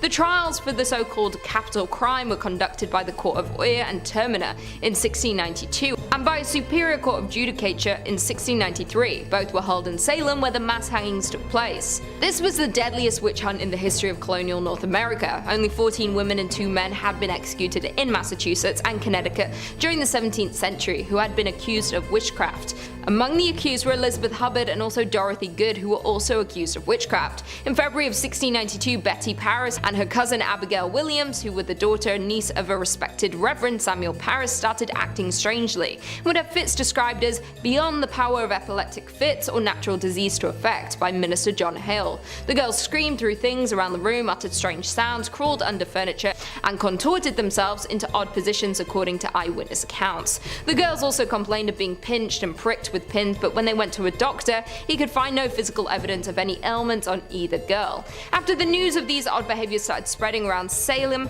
other young girls began experiencing similar behaviors. No one had any idea of where these strange behaviors were coming from, or why the girls were acting in such an odd way. Massachusetts was a very religious town back then, and these girls were acting as if an ungodly being was inside of them. And so they had been accused of witchcraft, and many historians debate on how many of these 200 accused were actual witches, but some definitely were, and they had brought fear to the people of Salem. Starting off this countdown, we have the North Berwick Witches. North Berwick is a small town in Scotland where some of the most brutal and horrific witch trials took place. It all started during the reign of King James VI. While on his way to get his new bride in 1589, he encountered a series of disastrous storms. In fact, the storms were so bad that he was forced to head back home. He immediately thought that the storms were the work of witches. It didn't help that back then a rumor had started that a witch had sailed out on the River Forth to conjure up some storms. So from then on, King James was dead set on finding these witches. In fact, 70 to 200 women were accused of being witches. Most of them were tortured and then executed. Now, apparently during these trials, he did come across a number of women that admitted to being witches. They claimed that they had all made deals with the devil and were now under his command. They also claimed that they would use one of the churches there to hold their covens. They even said that this was the place where they had summoned the devil himself. In fact, this church was located right on the seafront, so James was like, aha! The perfect place to conjure up storms, all of you are guilty. As a result, these witches were strangled and then burnt at the stake. In our 4th spot today, we have Sabrina Spellman. Although she's a fictional character, Sabrina still deserves a spot on today's list. Without too many spoilers, the show The Chilling Adventures of Sabrina is about Sabrina, a teenage witch who on her 16th birthday has to sign her name in the Book of the Beast. Upon doing so, she makes a deal with Satan. She basically gives herself to him in exchange for magical powers. At first, Sabrina refused to do so because she didn't want to give up her mortal life, but later on she was forced into doing it in order to stop a number of evil forces that were murdering many of the townsfolk. Once she signed the book, she is forced to do Satan's bidding. She has to basically bow down to him and do whatever he instructs her to do. In return, Sabrina's magic became even stronger. In fact, she became the 4th witch in all of history to summon demonic blue hellfire, which was then used in order to fight off the Greendale 13. And for her to do that as a relatively new witch witch is very impressive. Later on in the show, we also realize that Miss Wardwell is evil and is using Sabrina so she can become the Queen of Hell. Sabrina's destiny took a dark shift as soon as she made a deal with the Dark Lord. Although all the witches in the series have signed this book, the Dark Lord specifically needed Sabrina to sign it. Her destiny is far more different than the other witches in the show. Have you guys watched the show? Let me know in the comments below. Honestly, I did, but after season 2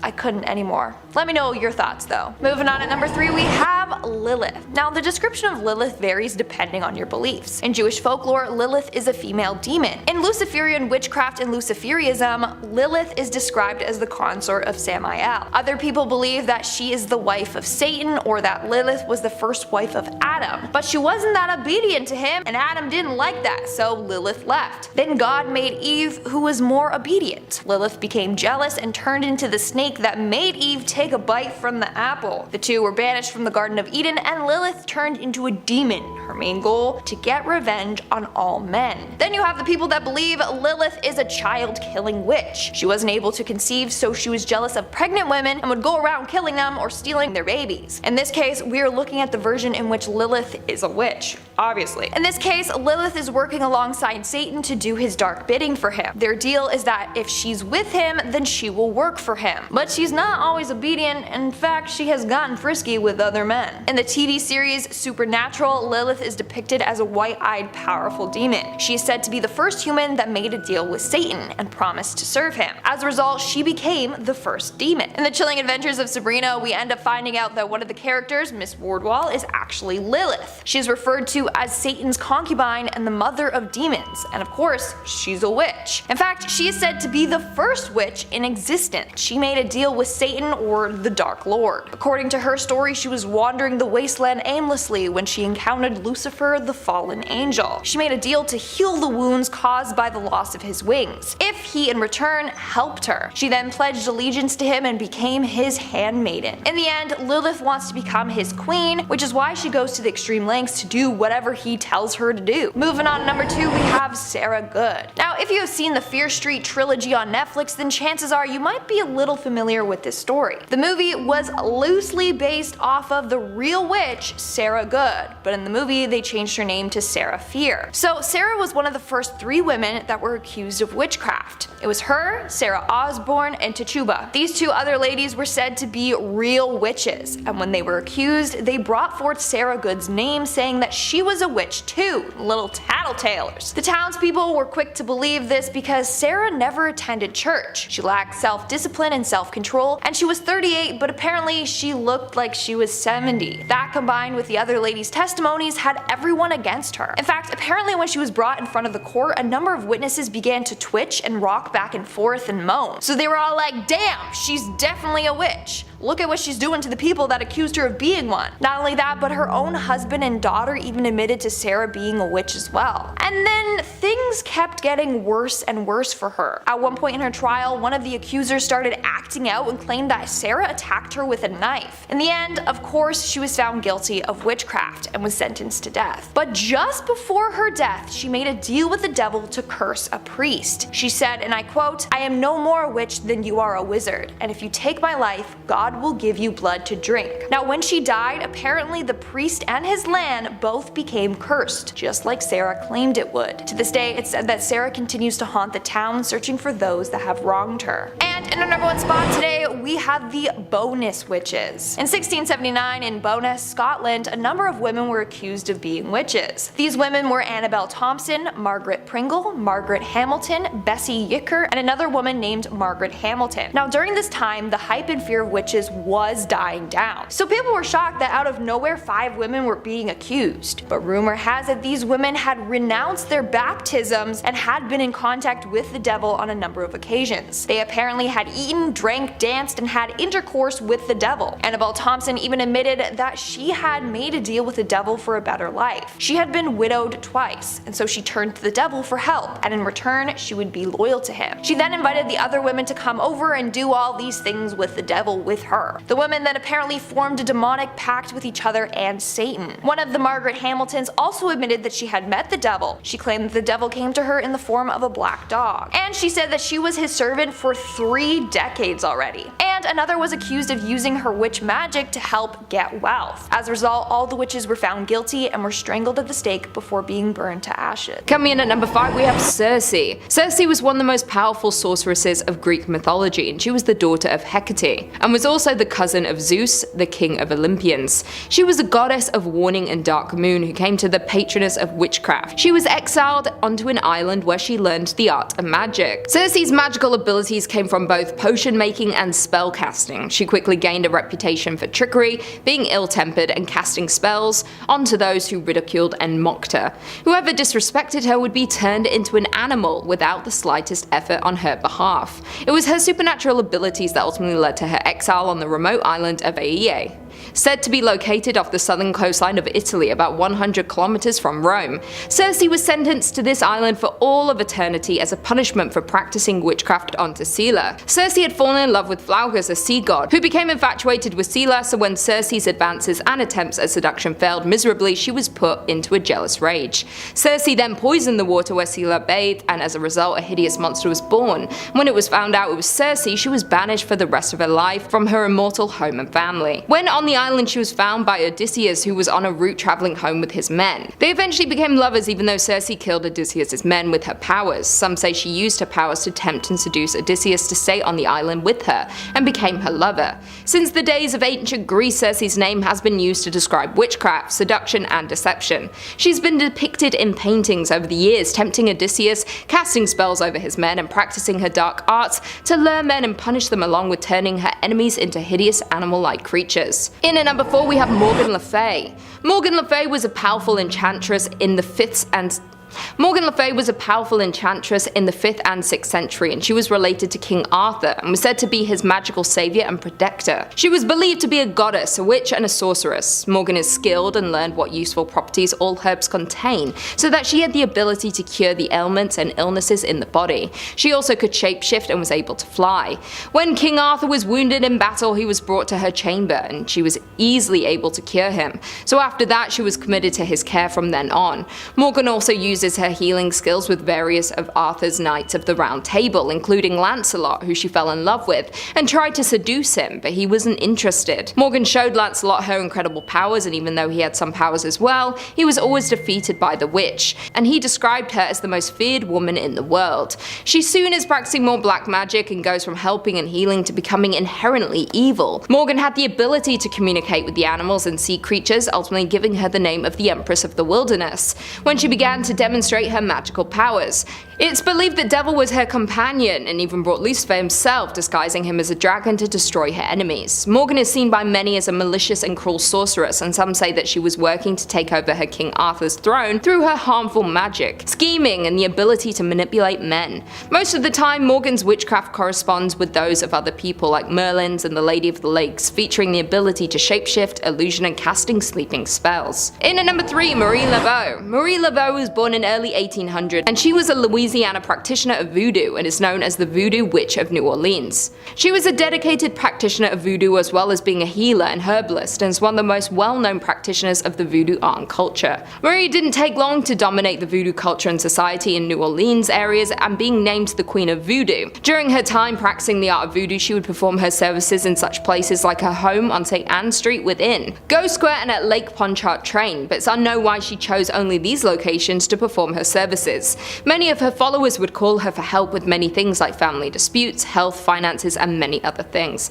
Once she was established in the art of voodoo, Marie opened her own beauty parlor where she worked as a hairdresser for wealthy families in New Orleans. It's believed that the occult part of her magic mixed Roman Catholic saints with African spirits and Native American spiritualism. Marie was also said to have owned a snake and named it Zombie after an African god. It is rumored that her magic was supported by a network of informants that she developed while working as a hairdresser in prominent white households. households.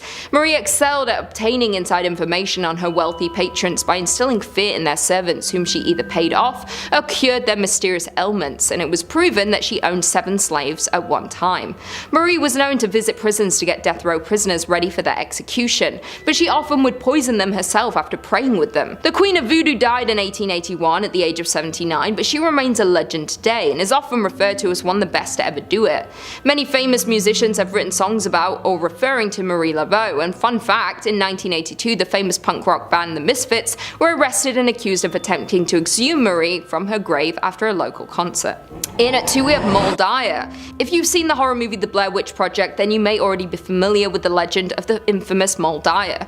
She was a legendary 17th century resident of Leonardtown, Maryland, who was said to be a witch and accused of witchcraft and chased out of her home by the local townsfolk on a winter night. Her body was found a few days later partially frozen to a large stone in the town of Allstate. It's believed that the rock itself is cursed and people that go near it will experience dizziness and fainting.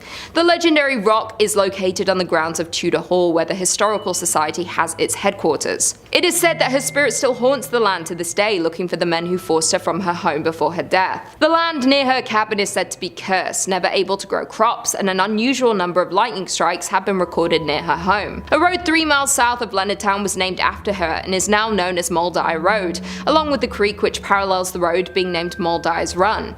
A man who was hunting along the run in 1970 reported seeing a very dense fog patch, cylindrical in shape, and the light stretched 8 inches in length and crossed the stream and went east, moving across the wind instead with the wind, and then it turned and went south, and it happened not once but twice. Moll Dyer was one of the historical figures that inspired the character in the Blair Witch Project, and she is the most well-known and famous witch in Maryland. The story of Moll has also been featured in the show American Supernatural in 2014, has inspired multiple books, and even in a Halloween ballet performance named The Legend of the Witch, performed from 1999 to 2006 in Maryland. In at number 1 we have Dion Fortune. Born Violet Mary Firth in 1890 in North Wales, Dion Fortune was a British occultist and author and said to be a modern-day witch. She wrote often about the occult in both fiction and both non-fictional stories. Dion possessed many abilities like contacting the dead, magical powers, and often had vision from her so-called past lives. Once she recalled having visions at the age of 4 of Atlantis, and she believed that was one of her past lives. In 1924 she founded the Fraternity of the Inner Light, a magical society dealing with religious philosophy and alternative realities. The fraternity's rituals were carried out under dim light, with Dion claiming bright light disperses etheric forces. A light would be placed on the altar while incense was burned, and the members would begin walking around the room chanting with the intent of building a psychic force. Next, the cosmic entities would be invoked, with the members believing that these entities would manifest in astral form and interact with the chosen ones. The magical principles on which her fraternity were based were adapted from the late 19th century Hermetic Order of the Golden Dawn, with other influences coming from Theosophy and Christian Science. The magical ceremonies performed by Dion's group were placed into 2 categories: initiation, in which the candidate was introduced to magical forces, and evocation, where these forces were manipulated for a given purpose. Dion died in 1924, leaving behind her magical society, which has survived to this day. Her novels in particular influenced on later occult and modern pagan groups such as Wicca. Author Ronald Hutton wrote a book called The Triumph of the Moon, A History of Modern Pagan Witchcraft, considers her the foremost female figure of British occultism. She is recognized by many as one of the most significant occultists and ceremonial magicians of the early 20th century. Starting off this countdown, we have Gilles Garnier. Now, not only was this guy a witch, but he actually used his witchy powers to conjure up a potion that would transform him into a werewolf whenever he so pleased. That's right, he was a witch and a werewolf. In October of 1572 France, that's when Garnier killed his first victim as a werewolf. He grabbed the poor girl and dragged her into a vineyard. He then proceeded to tear the flesh off of her bones with his teeth and eat it. But he was still not satisfied after, so he went and ate another victim. He struck again the following month. He took on his werewolf form and attacked a man and ate his stomach. This kept going on until someone caught him. Well, actually, they didn't really know it was him at first, but they claimed that they saw some weird man-like beast crouching over and eating one of the victims. That's when the authorities were like, oh shit, there's a werewolf on the loose, and then they were out looking for this weird werewolf man. While they were out looking for him, people kept going missing like crazy, and eventually he was caught. One evening, a group of workers were traveling across towns when they spotted the werewolf man. As they got closer, they saw it was Garnier and obviously reported his ass to the authorities. At trial, he confessed to having stalked and murdered at least 4 individuals, but the number was indeed higher. In the end, he was found guilty of witchcraft and lycanthropy, and he was burned at the stake. Moving on to number 4, we have Lasses Birgitta. Lasses Birgitta was an alleged Swedish witch back in the 1500s. In fact, she was the first woman executed for witchcraft in Sweden. Story goes that one night her and 2 men met up at a churchyard cemetery with plans to resurrect people from the dead using their witchy powers. When they arrived at the church, Lasses used her powers to open the church doors. This involved her circling the place 3 times and then blowing into the keyhole. Magically it opened for them and they entered. While in the church, they were looking for a stole. You know, the scarf type pieces of cloth that are worn by priests? That was needed in order to complete the ritual.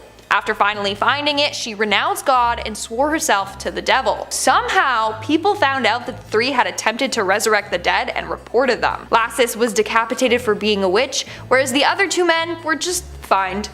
That's rough, man. That's rough. I'm also glad that their plan to bring back the dead didn't work. Like, imagine they would have to fight off witches and then zombies. Crazy. Coming in at number 3, we have Agnes Waterhouse. Agnes Waterhouse, otherwise known as Mother Waterhouse, was the first woman in England to be executed for witchcraft. Agnes confessed to being a witch and having a familiar named Satan, which was her cat. Later on, the cat apparently took the form of a toad. The familiar originally belonged to her friend and fellow witch Elizabeth Frances, but was later passed along to her. Furthermore, apparently Agnes would use her sorcery for evil. In 1566, she used her witchcraft to try and cause illness to a man named William Fine, and he was not so fine. After that, she used her powers to kill her enemies' livestock and as well as cause them illness. And lastly, she also tried to kill her husband using her powers. In fact, at her trial, one of her neighbors, a 12-year-old girl named Agnes Brown, came forward and testified against her. She claimed that she was visited by a demon dog under the control of Agnes Waterhouse. So according to the girl, one day she was visited by this demon that looked like a black dog with a face of an ape with a short tail, a set of horns, and a silver whistle around its neck. The demon dog appeared at her home and asked for some butter. She refused, and apparently later that day he returned with a knife and threatened to kill her. She said that he was going to thrust his knife in her heart and kill her. When the girl bravely asked to send him, the dog just turned his head toward Waterhouse's home. On July 29, 1566, Agnes Waterhouse was executed.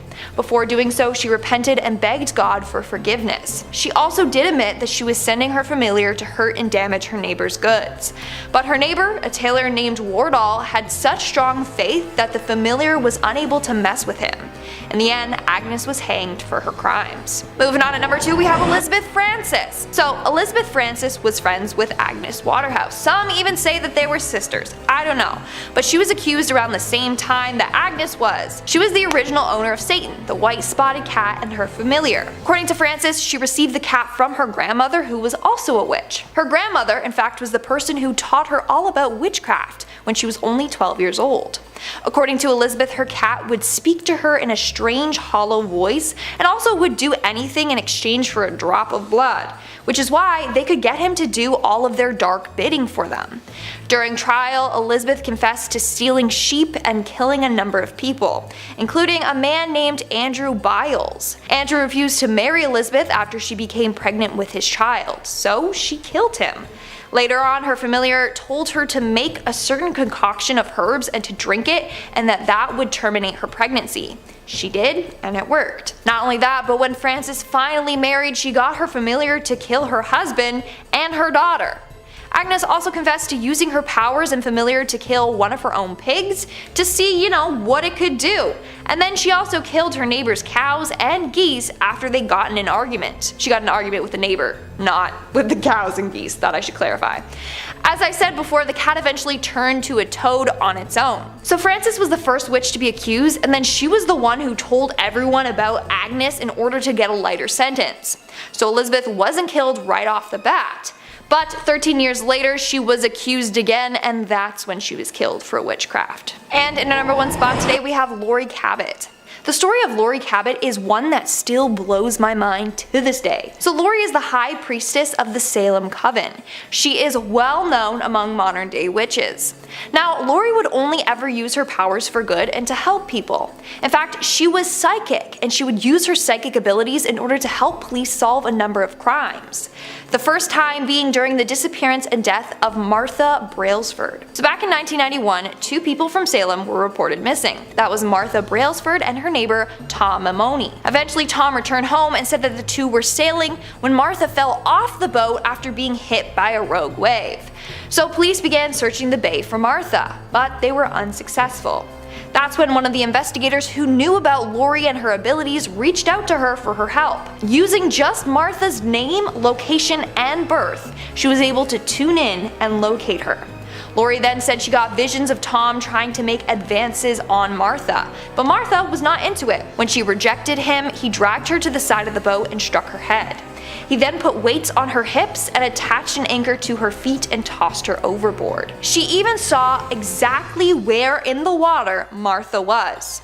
And guess what? She was right about all of that. A local fisherman ended up finding her body in the location that Lorie had said, and Martha did indeed have anchors and weights attached to her body. When Martha's body was located, Tom fled, and so Lorie was once again asked for help, but this time locating Tom. She once again tuned in and got a vision of Tom in a cabin, and got a vibe he was on his way to cross into Canada. Not only that, but Lorie performed a binding spell on Tom to make sure he would do something stupid so that he would get caught. Well, 3 days later, police found the cabin Tom was staying in, and it was in a small town near the Canadian border. They found the cabin because Tom made a stupid mistake. He parked his car near the cabin and he left the lights on. Neighbors called the cops because they didn't recognize the car and they knew the neighbors were out of town. Isn't that crazy? Kicking us off in 5th place, we have Tituba, one of the first women to be accused of witchcraft during the Salem Witch Trials of 1692 to 93. It is believed that she was taken from her tribe and forced into slavery in Barbados, where she learned her skills in witchcraft from mistresses and other slaves. When the head of her plantation passed, she was inherited by Minister Samuel Parris and was then brought to Salem, Massachusetts. Tituba was accused of practicing witchcraft by a young woman, Abigail Williams and Elizabeth Parris, who also happened to be the daughter of her owner. The girls had been showing signs of being bewitched, and it was believed that Tituba told the girls tales of voodoo and witchcraft prior to said accusations. A neighbor of the Parris family, Mary Sibley, recommended a witch's cake be baked to reveal the names of the witches, and instructed Tituba to bake a rye cake with the victim's urine and feed the cake to a dog. Dogs were believed to support witches and their supernatural powers by following the witch's requests. When the symptoms shown by the young woman did not pass, this was shown as evidence that Tituba possessed the powers of witchcraft. She was allowed to speak in court, becoming the first person to confess to practicing witchcraft in Salem in March of 1962. She also confessed to speaking with the devil, stating that he ordered her to worship him and hurt the children of the village, along with discussing tales of black dogs, hogs, a yellow bird, red and black rats, cats, a fox, and a wolf that she had cursed. She was sent to jail in Boston to await trial and punishment on March 7, eventually stuck in jail until being sold to an unknown person for the price of her jail fees that Samuel had refused to pay. Coming in 4th, Moll Dyer, one of the witches that inspired the Blair Witch Project. Residing in Leonardtown, Maryland, her origins are clouded in mystery, the most popular theory being that she was a noblewoman escaping an unsavory past. Taking up an isolated residence outside of town limits, she developed a reputation as a skilled herbalist. Those skills, combined with her unknown past and secluded lifestyle, planted the suspicion of witchcraft in villagers' heads. In the winter of 1697, the weather was so harsh that many crops failed, and a deadly plague swept through the town. It is believed that these were revenge from Moll, after the townspeople had been blaming her for every misfortune and hardship they faced. A meeting was held amongst town vigilantes, and they decided to form a mob to run her out of town. They set fire to her cottage in the dark of night, and Moll ran until her legs gave out, kneeling by a large rock. She raised her hand to the sky, calling down a further curse to the townspeople, and eventually froze to that same rock, leaving her handprint as a notice of her final act. The boulder has since been preserved as a landmark, and even though the handprint is no longer clearly visible, visitors have reported feeling profoundly uncomfortable or experiencing terrible aches and pains around it, and cameras have been known to malfunction in its presence. On the coldest nights of the year, people have reported seeing a woman with long white hair and wearing a white dress walking through the fields and woods near the town. Third place, Grace Sherwood, the last convicted witch of Virginia. Also known as the Witch of Pungo, she was born in 1660 to carpenter John White and his wife Susan, and married her husband, farmer James Sherwood, in 1680, whom she birthed 3 sons with. Grace was a renowned healer, growing her own herbs on their land, also acting as a midwife. While no official paintings or drawings of her exist, she is described as very attractive and tall, with a sense of humor. She was known to wear trousers instead of dresses while doing yard work, something almost unheard of at the time. The first accusation of wrongdoing against her came in 1697, when Richard Capps accused her of using a spell to end the life of his bull, of which the court could not make a decision. Grace and her husband filed a countersuit, which was settled out of court. In 1698, Grace was then accused by neighbor John Gisborne of enchanting his pigs and cotton crop. No court action was taken this time, and another countersuit by the Sherwoods went nowhere. In that same year, Elizabeth Barnes alleged that Grace had taken the form of a black cat, entered the Barnes' home, jumped over her bed, whipped her, and left through the keyhole. The allegations went nowhere. Same for the countersuit, leaving the Sherwood couple to pay court fees for the 3rd time. After her husband's death in 1701, Grace managed to dodge further allegations until 1705, when she got into a fight with neighbor Elizabeth Hill. She sued Elizabeth and her husband for a battery and was awarded damages of 20 shillings, so roughly the equivalent to 170 Canadian dollars today. In March, the princess and county justices assembled 2 juries, both made up of women, with the first being ordered to search Elizabeth's home for wax or baked items that might indicate she was a witch. Led by Elizabeth Hill herself, Grace was examined by the second jury of 12 ancient and knowing women, appointed to look for markings on her body that might be brands of the devil. And they discovered 2 marks not like theirs or like those of any other woman known to them. On July 5th, the justices ordered a trial by ducking to take place. If Grace were to sink, she would be deemed innocent. If she were to float and survive, she would be declared as guilty and imprisoned. Around 10 a.m. on July 10th, she was taken down a dirt lane now known as Witch Duck Road to a plantation near the mouth of the Lynn Haven River. The event attracted people from all over the colony, who began to shout, "Duck the witch!" It is believed that her right thumb was bound to her left big toe and her left thumb to her right big toe, and then she was flung into the water, where she quickly floated to the surface. The sheriff then tied a 13-pound Bible around her neck, causing her to sink, but she untied herself and returned to the surface, cementing her status as a witch. She was then imprisoned for 8 years and lived quietly until her death in 1740. According to legend, her sons placed her body near the fireplace, and a wind came down the chimney, with her corpse disappearing amongst the embers. The only clue left behind was a cloven hoofprint. Stories about the devil taking her body, unnatural storms, and loitering black cats quickly arose after her death, and local men ended the life of every feline they could find. This widespread elimination of cats is believed to have caused the infestation of rats and mice in 1743. In our second place position, we're traveling over to 1662 Scotland, where Isabel Gowdie, housewife to John Gilbert, residents of the Aldern region, and that's about all we know of her personal life. It is believed that she was tortured before her confession.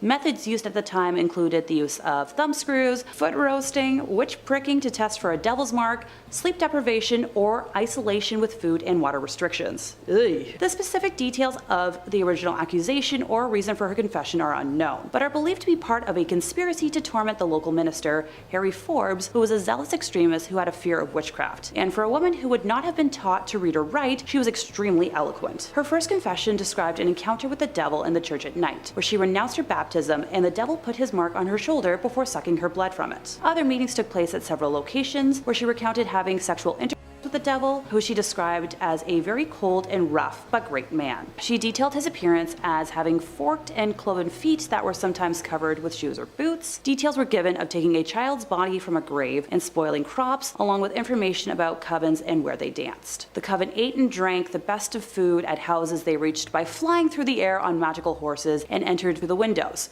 where they were entertained by the Queen of the Fairies in her home at Downey Hill, which was filled with water bowls that frightened Isabel. She claimed to have made made clay figures of the male offspring of the owner of her land to cause them suffering or death, and that she had assumed the form of a jackdaw bird with other members of the coven who had transformed into animals like cats and hares. Some parts of her testimony, such as her description of the king and queen of the fairies, has been cut short when the notaries have just noted, etc., because they were unable to keep pace with the volume of information being narrated to them. A little over 2 weeks later, on May 3rd, Isabel's second confession was transcribed. She expanded on details about the coven by providing the nicknames of its members and as many of the spirits that waited on them as she could remember, including her own servant spirit, whom she called Red River, who dressed all in black. Claims included once again having the ability to transform into animals with the individual chance used supplied. Over the duration of all of her confessions, a total of 27 benevolent or malevolent chants were given, more than in any other British witchcraft case. She testified that the devil handmade elf arrows that were then enhanced by small, roughly spoken elf boys. The devil allocated a number of arrows to each coven member with instructions that they were to be fired in his name. If the intended target, human or animal, was touched by the arrow, she claimed that they would pass, even if wearing protective armor. Spells used to inflict illness and torment on local minister Harry Forbes were also described. On May 15th, Isabel was brought before her interrogators for a third time. Same as her first two confessions, the transcript begins by detailing her pact with the devil. Taking the information she provided previously about the elf arrows a step further, she revealed the names of those whose lives she had ended, along with supplying names of other coven members with details of who they had unalived. She described an instance where the devil had sent her to run an errand disguised as a hare, and how, while in that form, she was chased by a pack of dogs until she was able to utter the chant to transform herself back into a human. She mentioned that while dogs could not kill her in that disguise, any marks sustained would still show after returning to human form. Descriptions of dining with the devil, along with salacious details concerning sexual relations with said devil, and broad characteristics of his were chronicled. The fourth and final confession on May 27th was mainly to confirm the three previous testimonies and an attempt to elicit more information about the members of the coven. After the 6 weeks that it took to record her testimonies, the panel of interrogators believed they had enough proof to request a trial from the Privy Council, which was granted. While there is no official record of the exact trial outcome, it is believed that Isabel would have been found guilty and, following the verdict, would have been transported by cart to Gallow Hill, where she would have been subject to a public strangulation and burning. The posthumous burning to ensure that she couldn't haunt the community from beyond her grave. Granted, locals to the area claim that she is the Green Lady that can be seen haunting them to this day.